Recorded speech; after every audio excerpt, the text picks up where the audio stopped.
Teny Elizabeta ny fiarabany Maria dia nibitaka ny zaza tao an-kibony ary ny fenonan'ny fanahy masina Elizabeta dia niantso tamin'ny feo mahery hoe izy voatasa amin'ny vehivavy ianao ary voatany ateraky ny kibonao.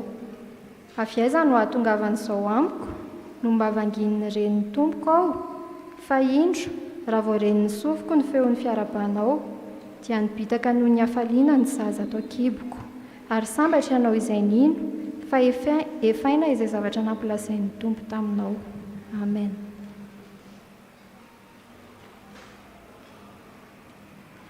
Faranana ao amin'ny lioka toko faharoa ny vakiteny. Lioka toko faharoa ny 9:20 ka hatramin'ny 9:30. Lioka toko faharoa ny 9:20 ka hatramin'ny 9:30. Vakiana amin'ny anaran'i Jesosy. Ary rehefa tapitra ny avalony ka nofirana ny zaza dia nataony hoe Jesosy ny anarany araka ilay nataon'ny anjely fony tsy mbola torotoronina tao an-kibo izy. Ary rehefa tapitra ny andro fidiovany araka ny lalàn'i Mosesy dia nitondra azy niakatra tany Jerosalema izy mba hatolotra ho an'ny tompo araka ny voasoratra ao amin'ny lalàn'ny tompo hoe ny lahy voalohany teraka rehetra atao hoe masina ho an'i Jehova ary mba hanatitra fanatitra araka izay voalaza ao amin'ny lalàn'ny tompo hoe domoina roa na zanaboromailala roa. Ary indro nisy lehilahy atao hoe Simeona tao Jerosalema ary mariny sady mpivavaka tsara izany lehilahy izany ka niandry ny fampiononana ny Israely. Ary ny fanahy masina dia tao aminy ary efa nambara ny fanahy masina taminy fa tsy hita fahafatesana izy mandra-pahitan'ny Kristin'ny tompo. Ary nentin'ny fanahy masina niditra teo an-kianjan'ny tempoly izy ary rehefa nampidiry ny ray aman-dreniny Jesosy azy mba hanaovany araka ny fomba ny lalàna ny amin'ny zaza dia nitrotro azy izy ka nideran'Andriamanitra nanao hoe Tompo, ankehitriny ny mpanomponao dia alefanao amin'ny fiadanana araka ny teninao. Fa ny masoko efa nahita ny famonjenao izay namboarinao teo anatrehan'ny firenena rehetra dia fahazavana ahazava ny firenena sady voninahitry ny Israely olonao. Dia gaga ny ray aman-dreny noho ny teny nilazana azy ary Simeona nitsodrano azy ireo ka nanao tamin'ny Maria reniny zaza hoe indro ity zaza ity no voatendro ho fandavona sy ho fananganana ny maro ao amin'ny Israely ary ho famantarana ho lavina. Ary ny fanahinao aza dia ho tsatohina sabatra mba aseho ny hevitry ny fo maro. Ary nisy mpaminany anankiray dia Ana, zanaka vavin'ny Fanuela, avy tamin'ny fireneny Asera. Efa antim-panahy tokoa izy ary efa nitoetra tamin'ny vadiny 7 taona taoriana Virjina azy. Ary efa mpitondra tena tokony ho 4 taona. Ary tsy niala teo an-kianjan'ny tempoly izy fa nanompo tamin'ny fifadian-kanina sy ny fivavahana andro aman'alina. Ary noho niditra tamin'izany ora izany izy dia nisaotra an'Andriamanitra ka nilaza azy tamin'izay rehetra ny andry ny fanavotana tao Jerosalema. Ray masino manamasinana eo ny fahamarinana, ny teninao ny fahamarinana. Amen.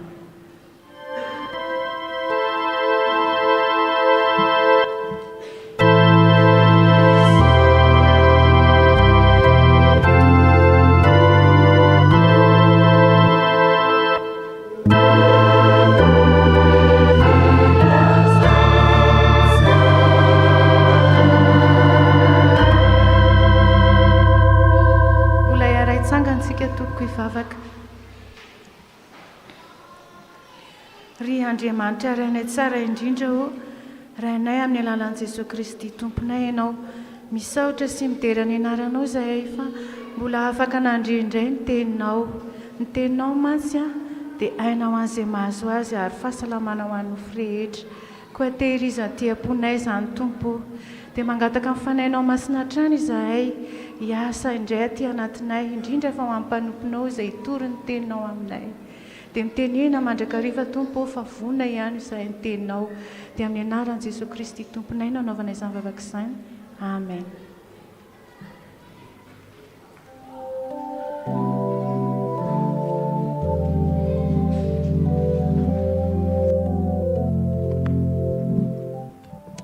toerana ianareo.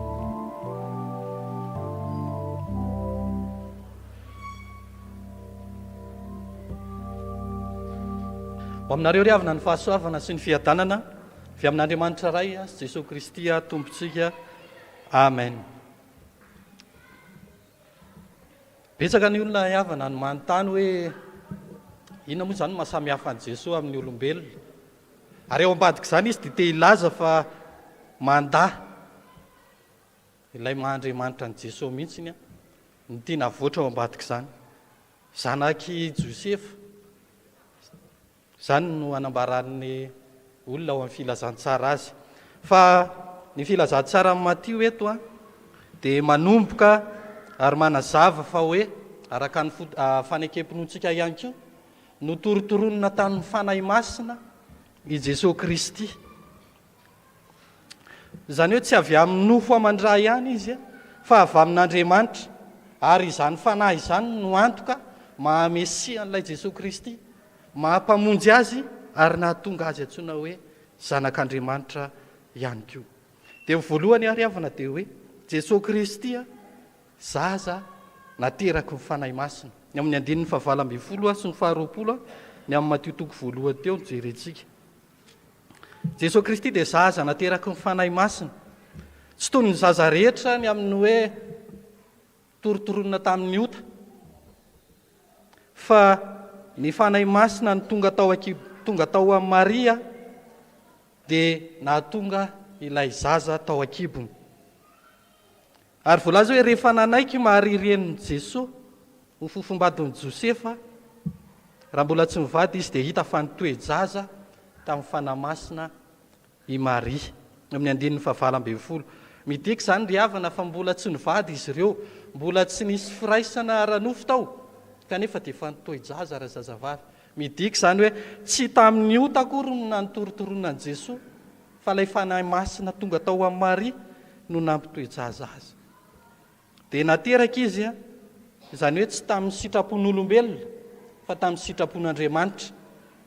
Tsy avy amin'ilay lehilahy, ilay lehilahy na hoe sitrapon'olombelona, hitantsika tsara ny amin'ny hoe olombelona ilazana ny hoe Adama. Ary rehefa miresaka hoe Adama isika dia fahotanany eo ambadika izay. Ary tsy tamin'ny sitrapon'olombelona nanotorotoronan' Jesosy, fa avy amin'Andriamanitra dia ilay fanahy masina niasa sy nekeny Maria. Voalaza tsara hoe nekeny Maria niasa amin'ny fanahy masina ka nahatonga an' Jesosy Kristy tao an-kibony. Izany asan'Andriamanitra izany ry havana ny manamarina ny hoe zanak'Andriamanitra tokoa i Jesosy Kristy io. Ilay voalaza ao amin'ny Luka toko voalohany 5:30 manao hoe ary ilay anjely namaly ka nanao hoe ny fanahy masina no tonga ao aminao ary ny herin'ny avy indrindra analoka anao, koa ny masina izay ateraka dia atao hoe zanak'Andriamanitra. No amarin'ny anjely, porofo mivantana ary nolazaina pahibe maso fa hoe izao tahaka izao ny fomba tanteraka izany sitrapon'Andriamanitra izany ao aminao. Voalaza izany ry havana hoe ny ateraky ny fanahy dia zanak'Andriamanitra. Jesosy Kristy izany tonga dia tonga tao aminy fotoana tsisy elanelana, fa fotoana tonga dia hoe ao amin'ny fotoana ray teraka izy olombelona, teraka izy Andriamanitra. Tsika mantsy voalaza hoe tsy maintsy ateraka indray. Rehefa nateraka tamin'ny fomba olombelona isika dia tsy maintsy ateraka indray vao tonga zanak'Andriamanitra. Fa eto ny an' Jesosy Kristy tonga dia amin'ny fotoana iray no ahatongavan'izany endrika izany, dia hoe sady zanak'olombelona izy, fa amin'ilay fanahy ao anatiny dia zanak'Andriamanitra izy. Jesosy Kristy nateraky ny fanahy masina. Fa ny fahaterahan'i Jesosy Kristy ry havana dia fahatanterahany faminaniana, izany hoe fa hoe vizion an'Andriamanitra fa aseho amin'ny fomba hita maso ankehitriny, izay voalaza eto. Raha milaza ny soratra masina hoe amin'ny alalan'ny fanahy masina ka nahatonga ny Mesia ao amin'ny Isaia 7:7-10. Ary noho izany ny tompo dia anome famantarana ao anareo, indro anananaka ny Virjiny ka hiteraka zazalahy, ary ny anarany ataony hoe Manuela, izany hoe amintsika Andriamanitra. Efa planin'Andriamanitra hatry ny ela, fa aseho kosa ankehitriny mba ho endrika hita maso. Ary ilay fanahy masina no hatanteraka izany ka miditra antsehatra amin'ny fiainan'olombelona, mba hatanteraka izany hoe tena amintsika tokoa Andriamanitra. Dia ny fanahy masina riavana no mampatsiahy ary manatanteraka ny sitrapon'Andriamanitra eo amin'ny fiainantsika izany. Raha tsy misy ny fanahy masina isika dia toy ny zava-poana ihany ny fiainantsika. Tsy sitrapon'Andriamanitra ho tanteraka izany ao amin'ny fiainantsika io, fa sitrapon'olombelona sy ny faniriana ihany no anjaka ao. Dia irina isika tahaka ny Maria mba hanaiky izany fiasan'ny fanahy masina izany, mba hatanterahantsika ilay sitrapon'Andriamanitra eo amin'ny fiainantsika. Ary tsarovy ny fanekena ny sitrapon'Andriamanitra dia tsy ho fanovana ny fiainanao ihany, fa ho fanovana ny fiainan'ny hafa, dia ny fanovana ny fiainan'izao tontolo izao mihitsy. Tahaka ny Maria, inona ny asan'ny Maria? Hitondra ny Jesosy Kristy. Jesosy Kristy ilay hitondra famonjena ho an'izao tontolo izao. Koranambary tamintsika tamin'ny maraina teo hoe ny asany dia hanaraka azy. Izay ny asan'ny Maria, nanaiky ny asan'ny fanahy masina izy. Fa ny asantsika kosa, inona mba asa hanaraka antsika any aoriana any. Faharoa ry havana dia izao hoe Jesosy Kristy io dia mpamonjy avy amin'Andriamanitra. Mpamonjy avy amin'Andriamanitra. Voalaza eo amin'ny 9:20 hoe ka hiteraka zazalahy izy, ary ny anarany atao hoe Jesosy, fa izy no hamonjy ny olony ho afaka amin'ny fahotany. Io anarana io zany, ilay anarana voafaritra hatry ny ela, io no mitondra ny hery ny Jesosy Kristy. Ny anarana no mitondra ny maha izy azy ny olona anankiray. Ary ny anarany eto dia tsy napetraka olombelona, hoe safidin'olombelona, fa efa voafaritra Andriamanitra dia ny mialoha hoe Jesosy no ataonao anarany. Dia ilay anarana izay mitondra ny hoe Jehova no mpamonjy. Jesosy zany ry havana natongavany tetỳ ambony tany dia tsy safidin'olombelona velively, fa sitrapon'Andriamanitra. Saingy kosa mila ny ezaka avy amintsika Andriamanitra, tiany ho tafiditra ao amin'izany asa-pamonjeny izany isika, dia izany nahatonga azy olombelona tahaka antsika izao. Ary ilay anarana izay nomena azy io dia avy amin'ny Josefa, nomena tamin'ny Josefa tao anatin'ny nofiny izany. Dia voalaza teo hoe ny anarana no maneho ny maha izy azy ny olona anankiray, ka ny anaran'i Jesosy eto dia ao anatin'izay anarana izay no mamaritra ny asany, dia ilazana azy hoe mpamonjy. Fa ao anatin'izany mpamonjy izany ihany koa anefa no ahitana hoe raha teo hamonjy olona ianao dia mila manetry tena. Dia izay ilay toetran'i Jesosy Kristy sy ny asany. Raha mila tenenintsika hoe irahantsika andeha hamonjy ireo izay mila vonjy tamin'ny dia tsy mijanona ety ambony ety fotsiny izany tsika eo amin'ny toerana misy atsika hoe avy ianareo izay te ho vonjena, fa raha te ho mpamonjy isika, te hamonjy tahaka an'i Jesosy Kristy, dia izay ilay Jesosy Kristy nidina tetỳ tany. Ka isika raha te hamonjy hoe te hamita ny iraka Jesosy Kristy ho any amin'ny mila vonjy, dia mila miezaka koa isika zany manao fanoloran-tena, manana fanetretena, hidina eny amin'ireo izay misy ny mila vonjy. Fa tahaka izany ange Jesosy, itsika rehetra izao no mila vonjy, satria itsika ny very, dia nidina avy any an-danitra Jesosy Kristy hamonjy atsika. Dia izany ny toetra ao ambadika ilay anarana hoe Jesosy, ilay mpamonjy, ilay feno fanetretena. Izany ny toetra takina amintsika ry havana. Manana izany toetra izany ve tsika? Fa ny fahatanterahana izany anefany dia ilay fanahy masina mitoetra ao anatintsika ihany. Tonga zanak'Andriamanitra aloha isika dia manana ny toetrany, dia afaka manana fanetretena lehibe tahaka izany.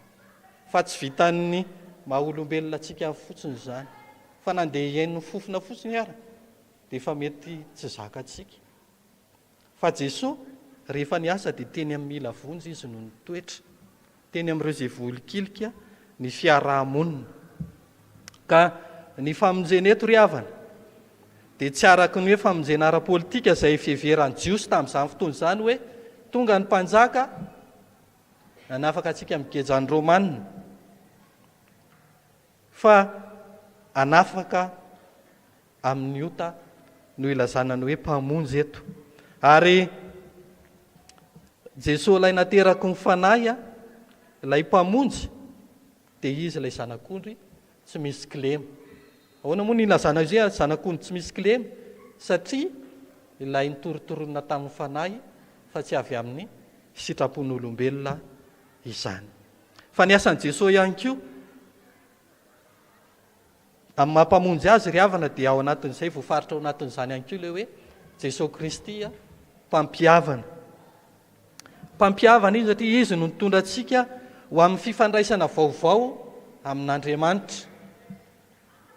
Rehefa tapaka ilay fifandraisana tao amin'ny Adama sy Andriamanitra dia Jesosy Kristy no ny ran'Andriamanitra indray amitrana izany fifandraisana izany.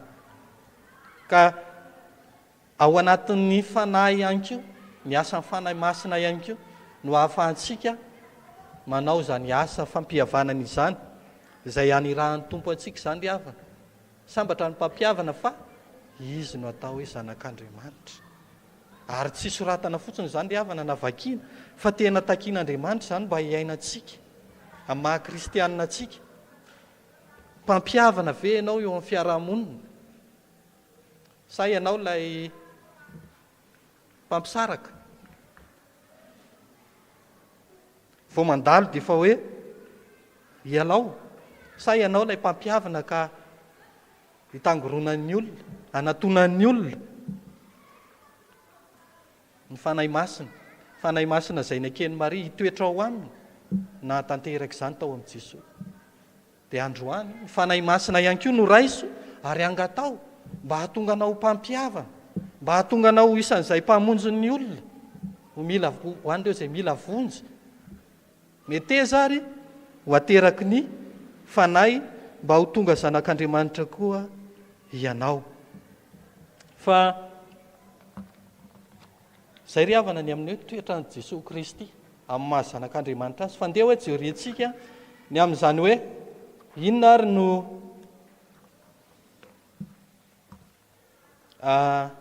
asongadina indray ny amin'ny reto mpivady anankiroa izay hoe Maria sy Josefa. Dia eto Matio jerentsika tsara jery eo amin'ny 9 tsika dia milaza ny amin'ny tetiaran'i Jesosy Kristy. Dia rehefa mamaky tsika zao dia milaza ny amin'ny raim-pianakaviana foana no voalaza zanak'ianina. Ary tsika nge rehefa miteny dia zanak'iza dia tsy maintsy hoe ny ray foana aloha ny tenena voalohany. Fa rehefa tonga ao amin'i Jesosy dia niova ilay anarana zanak'i Maria. Anambarana izany ry havana fa Jesosy Kristy io dia tena natera-behivavy, tena olombelona io. Kanefa ihany koa fanahy masina no nanao azy, fa Andriamanitra ihany koa io. Sady Andriamanitra io no olombelona. Ary teo indrindra ry havana no nipotra ny olana satria mba eritrereto kely ange izany hoe misy olona anankiroa efa mikarakara mary azy. Tampoka teo toe-jaza ilay razazavavy. Dia inona mety hitraka? Tsy raikitra aloha ny raharaha. Petraka ny olana ary mitetra hatrany mety hoe fahambaraka tanteraka satria be voka tsy nanambady, be voka alohan'ny fotoana. Kanefa ry havana dia izao no tiana ho marihana hoe tsy araka ny lojikan'olombelona ny planin'Andriamanitra. Na inona fandaminanao, na inona daty efa mipetraka dia tsy voatery izotra amin'izay no eritreretina akory ny zavatra mety isy eo. Fa misy foana ilay herin'ny fanahy masina, herin'Andriamanitra nitaridalana ho antsika ho amin'ny tsara kokoa hatrany. Ary ny asan'ny fanahy masina eto dia maneho zava-mahagaga. Maneho zava-mahagaga eo amin'ny fiainan'ny olona izy. Ary ny atao hoe ina moa zany ny atao hoe zava-mahaka hoe fahagagana. Ny fahagagana ry havana dia izao hoe fifehezan'Andriamanitra amin'ny fotoana izay tsy mifanaraka amin'ny zava-bita. Fifehezan'Andriamanitra ny fotoana izay tsy mifanaraka amin'ny zavatra vita. Ohatra zao hoe nanovan'i Jesosy ny rano ho divay. Raha ny divay hoe atao tsara dia arakaraky ny mahela sy ny tehirizana azy. Kanefa ny Jesosy rehefa nanovany divay, nanovany rano divay, teny eo ihany. Kanefa voalaza fa divay tsara indrindra zany, fahagagana zany. Tsy araka ny eritreretin'olombelona, araka ny fotoana izay eritreretintsika. Fa Andriamanitra mifehy fotoana. Ka ao amin'ny fotoana voafaritra hoe mety 2 minitra monja dia vitan'Andriamanitra. Maneho fahagagana eo amin'ny fiainan'ny olona anankiray. Koa aza metehitra ny amin'izay eritreritra sy ny vinanao. Fa maneke ny planin'Andriamanitra, maneke ny fandaminan'Andriamanitra. Ny anjarantsika dia ny manaiky asan'ny fanahy masina tahaka amin'ny Marika manao hoe ity aho ankizy vavin'ny Tompo, aoka ho tanteraka amiko araky ny teninao. Izay ny an'ny Maria, izay ny an'ny vehivavy zany. Fa ny an'ny lehilahy kosa dia izao hoe eo amin'ny Josefa. Josefa dia voalaza fa hoe lehilahy marina, mahitsy, tsy manatsiny ary madio fitondran-tena. Ary izany ny ilazana fa hoe madio fitondran-tena izy tsy zanak' Josefa io zaza izay eto amin'ny Maria io. Ilazana ihany koa zany hoe raha zanak' Josefa i Jesosy dia tsy manana ilay endrika maha-Andriamanitra azy izy, ary tsy afaka hamonjy ny olona ao anatin'ny fahotany. Josefa dia voalaza hoe lehilahy endry, tsy te hanala baraka amin'ny vadiny izy. Fa eo amin'ny fomba jiosy zany hoe olona tratran'ny jangajanga izany dia atolotra eo amin'ny fiarahamonina dia toraham-bato. Ary raha ny fomba jiosy zany dia i Josefa mihitsy no tokony hanolotra ny Maria eo anatrehan'ny olona hoe io ilay naika ao alaiko vady kanefa be voka sahady nefa izay mbola tsy ny ray trano. Ary zoan'ny Josefa mihitsy zany. Kanefa ry havana dia izao, tao anatin'izany adi-tsaina lalina izany no nitenenan'Andriamanitra tamin'i Josefa hoe aza matahotra ny hampakatra ny Maria ho vadinao. Inona ny lesona azontsika tsoahana amin'izany? Manoloana ny olana saribahana izay miseho eo amin'ny fiainanao. Aza maika ny tsara na hanameloka ny hafa, aza maika ny tora-bato. Ary aza mionona fotsiny amin'ny fahatakaran'ny sainao hoe dia apetrapetrako manginginty fahendrena lehibe zany. Hoe aloha izy mba tsy toraham-bady kosa, mba olona fantatra io, olona endry io, fa dia za dia gaga hoe inona ary tena ataony. Tsy mionona fotsiny amin'ny fahatakaran'ny saina, na ny amin'izay heverina hoe zao ny rariny dia zao ny hitsiny. Fa enoy ilay tenin'Andriamanitra. Inona ny teny, inona no sitrapon'Andriamanitra ao anatin'izao zavatra lalovako izao? Inona ny tenin'ny fanahy masina? Ilay asan'ny fanahy masina, inona ny tiany hatongavana ao anatin'izany olana marobe rehetrarehetra izany voalaza tamin'ny maraina ihany. Fa tsy raha mbola manana olana ianao dia tsaroa fa mbola misy olona mitondra ny mavesatra noho ianao. Ary nisy olona izay ny teny hoe tena mitondra fahoriana lala ve ianao?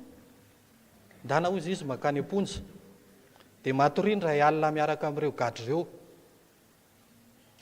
Dia tonga avany ianao dia mbola sahiteny hoe tena mbola misy olona mitondra fahoriana noho izao kay. Noho izany,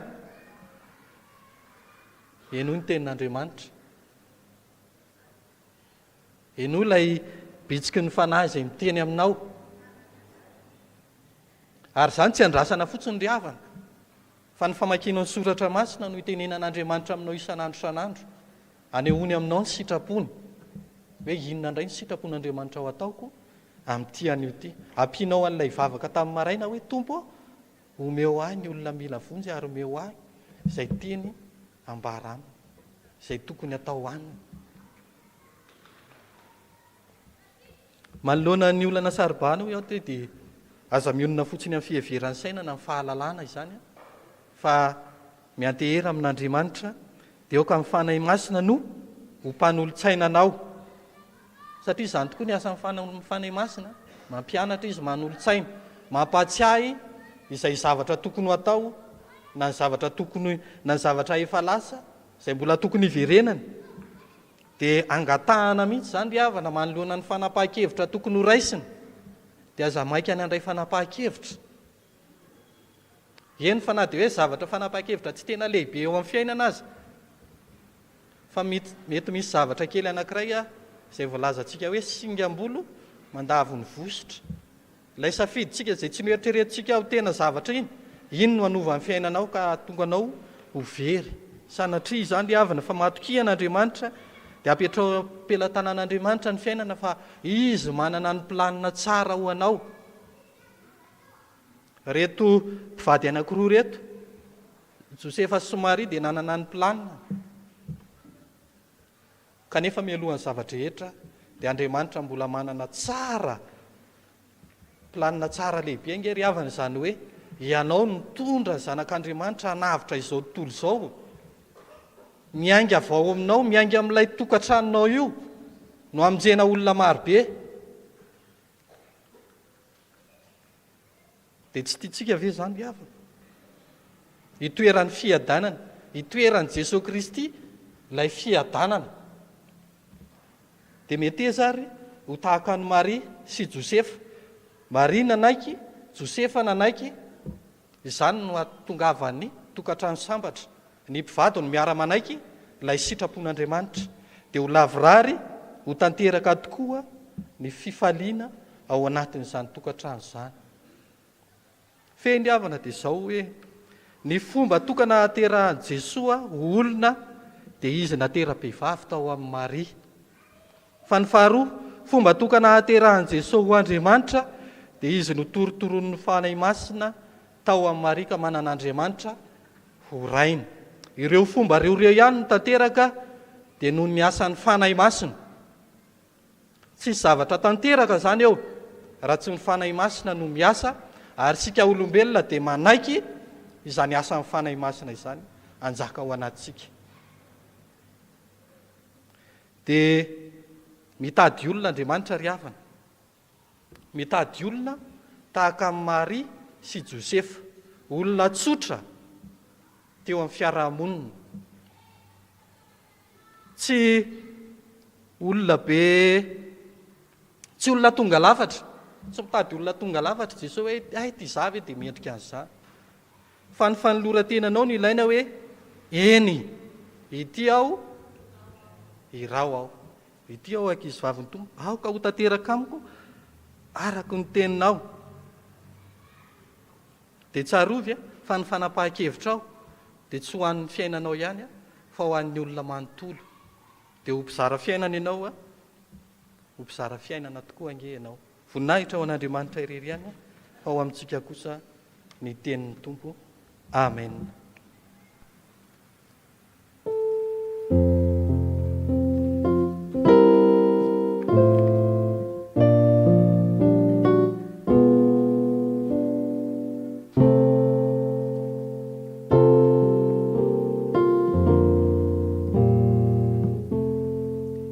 Iaraka hivavaka tsika toko.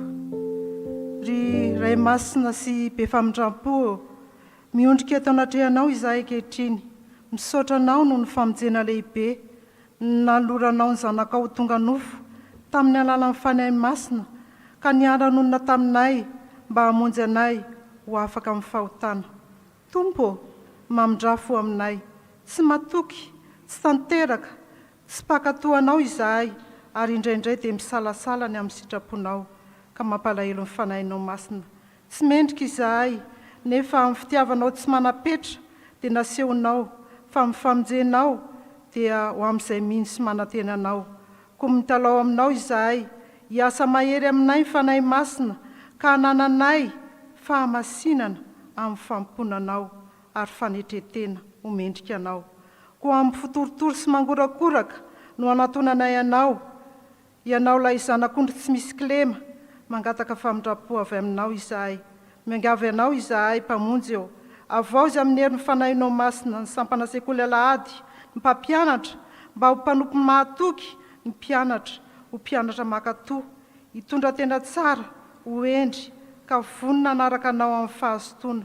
Tompo, ampio ary izay tsirairay avy, iaina amin'ny fahadiova-po, ho modely, ho tia fihavanana, tia mampiavana, araka ny sitraponao, ka anolotra ny tena anao fanatitra velona ao anao, ny fanay masina ny hiaraka mandrakariva aminay. Mandra-pahatonga amin'ny fotoana iaonanay aminao amin'ny voninahitra. Misaotra indrindra Jesosy malala, noho ny amin'ny fitiavana lehibe nomenao anay. Amin'ny anaranao Jesosy ilay tomponay sy mpanjakanay, Andriamanitra mahery, no anaovanay sy hanonanay izao vavako izao. Amen.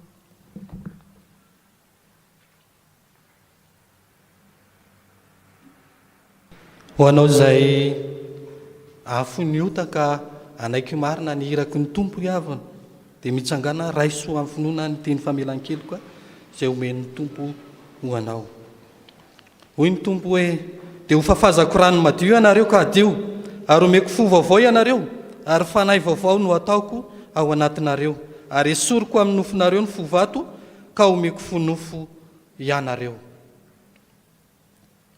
Sambatra ny mahely sy lalana izay mandeha araka lalàna Jehovah, sambatra izay mitandrina ty vavolombelony ka mitady azy amin'ny fony rehetra. Amen. Mazoto toerana ianareo.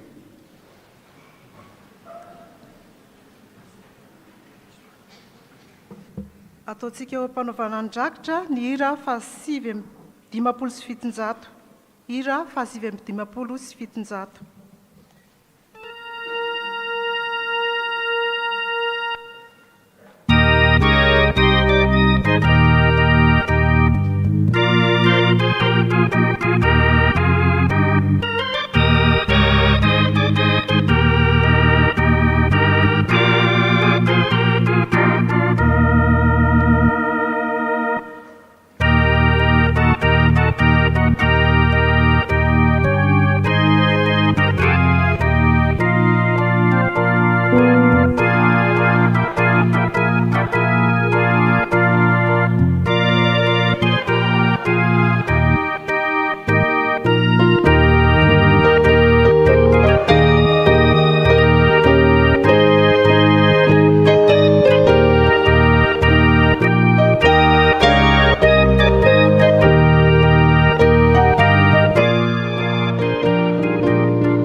Zaho a dia hanao ny anjara hirany a ny sekoly Alahady.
tany Pentekosta, tompo midinovay ny fiainana.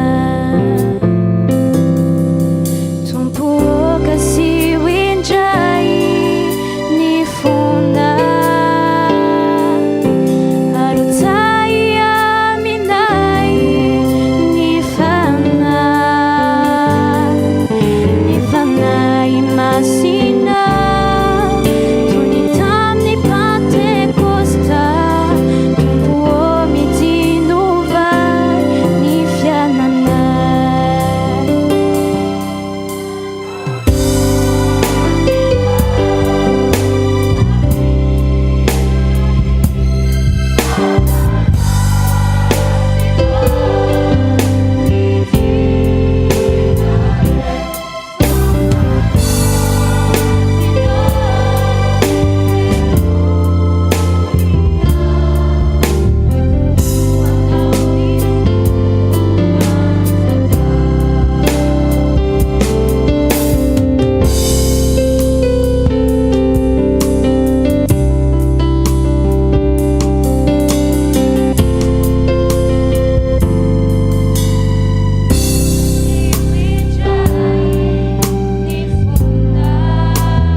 Sotra ny tompontsika riavana ny amin'ny retom-panompony izay nahatanteraka ny anjara fanompony androany a dia Jesosy tokoa malivavaka ho an'ireo izay mangataka marina tokoa izany fanahy izany a ka manokatra ny fony a ho an'i Jesosy.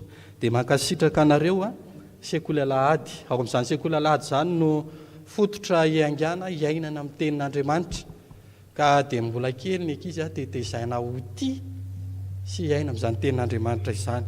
Dia rehefa lehibe izy a dia izy indray no mpitarika hitaonan'ny olona ho tia ihany koa izany tenin'Andriamanitra izany. Dia ho aminareo mandrakariva tokoa ny tenin'ny tompo a fiadanany a ho aminareo ampandroso mandrakariva amin'ny asa fanompoana.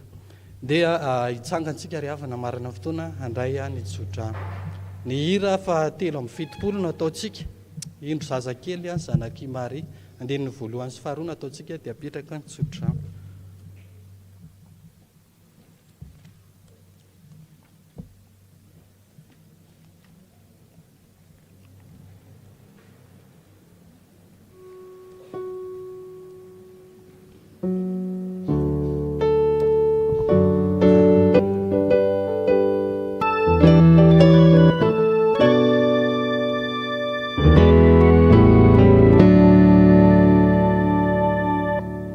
Yeah.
rampitsoriavana dia mbola manome fotoananao ny tompo a miaraka amin'ny sampana vondrona fototra laika isika amin'ny aloha hevitra manao hoe ny fanahy masina dia nentin'i Jesoa mba hitoetra eto amintsika miditra amin'ny enin'orariva isika raha ampitso raiso amin'ny finoana riavana ny tsodrano izay atolotra anareo amin'ny anaran'ny tompo andriamanitry ny faharetana sy ny fiononana ny ampiray hevitra anareo araka ny Kristy Jesosy mba ho saina iray sy vava iray no iarahanareo mankalaza an'Andriamanitra rain' Jesosy Kristy tompontsika ho aminareo ny fahasoavan'Andriamanitra ray sy ny fiadanan'i Jesosy Kristy ary ny fampiraisana avy amin'ny fanahy masina amen.